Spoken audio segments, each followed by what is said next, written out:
Day 3, boss, you couldn't guarantee the sunshine, but what you could guarantee is a really good week of work. It's been good so far. Can you tell us about it? Yeah, it was good. It was not perfect because I'm still,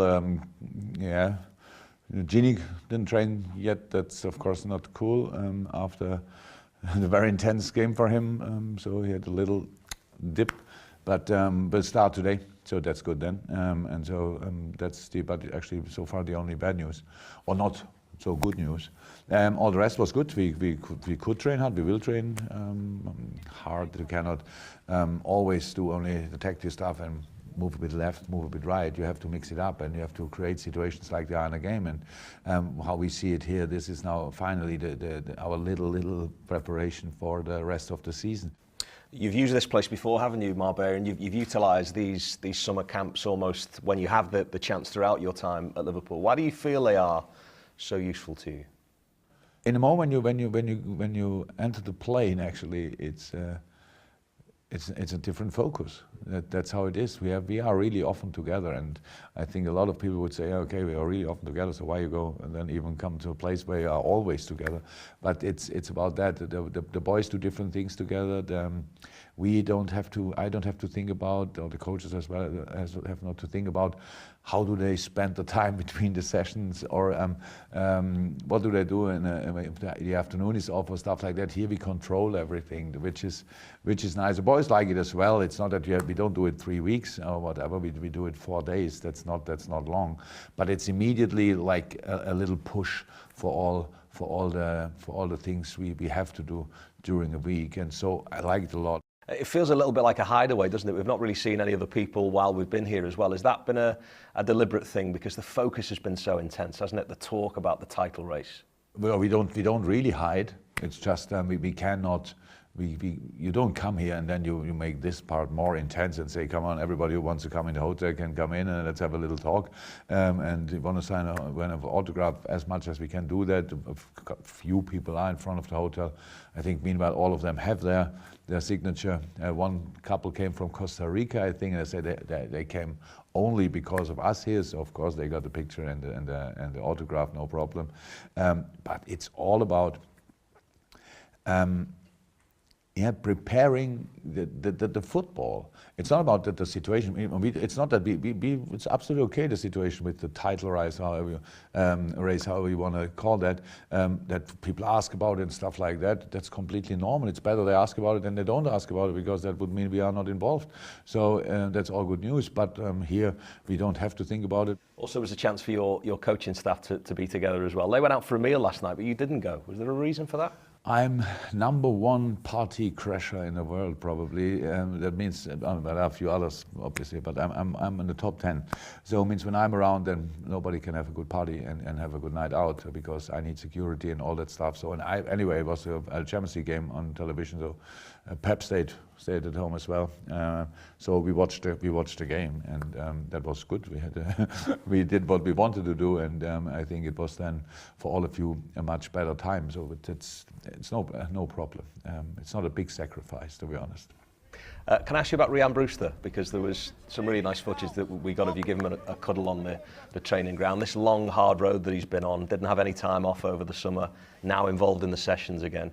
It's brilliant to see him out there, isn't it? Oh yes, and if you see him now running, now it's good. So now it's really, you see everything looks like it looked before. When long injured players, when they start training, you very often you see little changes in the movements, and that was with him at the beginning as well the case. But now it's good, and now that he can now that the steps will be much quicker. That's how it is. The longest part of the rehab is now over, and now that changed everything. And the boys can go out on the pitch not only to smell it or whatever, and being around with the other boys doing similar things or even the same things. That changed everything, especially for a young boy like Ryan. So he grew as a person in that time, and physical as well. So he's just a different stature, and you look at him and okay. Meanwhile, now he's a proper man. When he got injured, he was a boy. So but we all will be good. He's so close to all the players, isn't he? He's not made his first team debut yet, but he's adored by them all. It's like he's been around them for years. But because he is, and he was from the first day pretty much like that. He's a natural, confident boy, and he's this kind of. He always spoke a little bit. Let me say, he was 17 when he joined us, and he spoke there already like he was 20. And that's his character. All good, very sympathetic guy. So very nice fella, and yeah, it's true. And of course, then with the long rehab together with Ox, and you cannot have a better lead in the team than Ox, because he's obviously with everybody pretty close, and so that helped him. He's now a good friend with Rian, and being a good friend with Ox it's a nice thing. So the boys, and he did all the rehab with us. I think it was only for a couple of days in Dubai, maybe a couple of days in America. All the rest he did it at Melwood, and so he knows probably all the people in Melwood much better than we all do, because he was in rehab. You have long days. So there's light at the end of the tunnel for him, and all will be good. We touched upon the closeness of this squad as well. A couple of things that the players have said in the lead up to this week. Adam Lallana spoke about the fact that he said we've lost finals together, that makes us closer. Sadio Mane saying it's the closest group of players he's experienced in his time at Liverpool as well. Do you get that feeling that they are together and they are very, very close?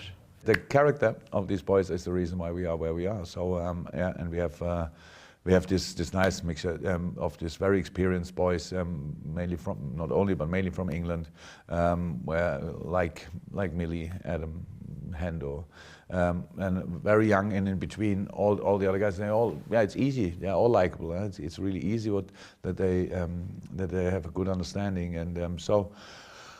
I don't compare, and I'm not that close. It's not. Sometimes maybe it looks like this, but I'm still the manager of the team and not a playmaker. So there's always a bit of a distance, but I have the same feeling. The boys are. It's a nice bunch of good footballers. We're locking in the focus now on Bayern. That kicks it all off on what we're expecting to be another special occasion at Anfield. They too are involved in this intense title race at the top, but they're playing catch-up, which is not that usual for them. How much have you looked at their style of play this week when you've had some time? I don't know, that's another reason why we're here. The analysts were here as well, so we had the first of our meetings we had already here. So with Bayern it's a bit different. So of course I watched over the years a lot of Bayern games, and this season as well, 5 or 6. It's just quality. It's a mix of quality and experience. And the situation is that that's now so mad in life that they were 6 times in a row champion in Germany, which is not easy. These players are still all there. And a few nice add-ons with Goretzka, Gnabry, Coman now having different roles in the team. So they are all still there, and it's just a really good football team. And they had a little dip form-wise in the league where Dortmund played outstanding football. So that's why there was a gap. Now it's 5 points. They play still at Munich against each other, so it's nothing. So, and becoming 7th time in a row champion, that it's possible. We are good as well, we know that, but we don't go in the game as a favorite or whatever. In Germany it's very funny in the moment because they all sell us like the big favorites for that game. It's like being the top of the league in England and being only 2nd in Germany. That must be, then we must be the favorites, so not too important. We play them with all we have on Tuesday. I'm really looking forward to it. It will be a fantastic atmosphere, I know that. No Virgil van Dijk for the game. Are you still hopeful that Dejan Lovren could be part of that squad? I don't want to rule it out, but I cannot really plan with it. He's not here for good reasons, because he cannot be part of training. We are back on Friday, which means tomorrow. Then from Saturday on, Dejan is back at Melwood, and we will see. But of course, we have to prepare it differently. And if Dejan then on Monday gives a sign, I feel brilliant. Then we have to think new. But in the moment, we prepare the game, and in this preparation, Dejan is not involved. So. Yeah, we have to find other solutions. You touched upon that stretch of games now, February into March. Beyond Bayern, it's trips to Old Trafford, trips to Everton as well. They all have this big cup final feel about these games now, don't they? Yeah. But it's think back in December. So it was pretty much, we felt each game is the most important game of the season. It is a season when you want to become champion, when you want to win the league. Even if you don't want to win the league, if you want to qualify for the Champions League, so then each game is like a final. You see that the intensity always grows and always increases. Like we really think, wow, that's really harsh. But we will be prepared what that means, we will see in a specific game. So I was so happy about the Bournemouth game, and not because the result, that was important as well. The way we played in that game was so important to us, because it was only after 3 weeks, a little reminder. Yeah, right. That's how we can play as well. You cannot get a guarantee. I'm sorry for that. And especially not in that league. You cannot get a guarantee. Man City doesn't have a guarantee in this moment. Tottenham doesn't have a guarantee, but a big opportunity, like we as well, and City as well. So these 3 teams will fight for that title. That's how it is. And I don't know who will be there at the end, but it will be a team who plays the rest of the season with a lot of confidence, with an outstanding high work rate, with a lot of passion, with full of desire and all that stuff, who plays really front-footed, who wants to win and not tries to avoid to lose and stuff like that. So that's this one of the champion at the end will be the team. And if all 3 are doing that, then we have to respect that as well, and then we have to see how the results were. But we will fight for it with all we have. But now first, we play the Champions League game, of course.